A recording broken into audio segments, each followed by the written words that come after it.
Who want their children putting pencils to paper in the classroom want to see you put pen on petition. They're collecting signatures to recall school board members who opted for an all-virtual approach. Amy Reed spoke to those parents and the people they are targeting. We're a few months removed from the no-win decision that parents, students, educators, and school districts had to go through this summer. Now, some parents stuck in a situation they don't want feel a recall is the only way to go from here. It is so much more than an inconvenience. Our children are struggling. Parents are struggling, and that means the community at large is struggling. Angela Rashidi said her situation is better than most, and still, it's not great.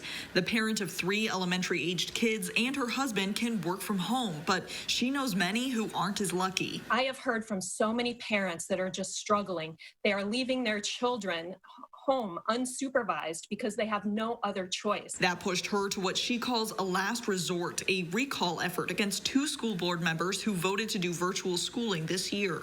Those Middleton Cross Plains board members are sticking by their decision. I don't want to take that huge responsibility to reopen the school and have family or families sick.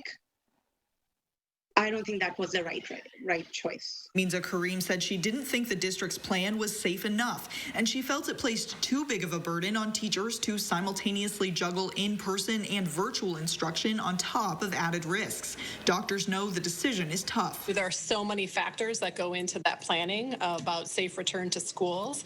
I think the important aspects of that are that schools have had a good plan from the beginning, and then they have a plan to monitor and track and adjust accordingly if things change. Parents in multiple districts feel the hybrid plan did just that.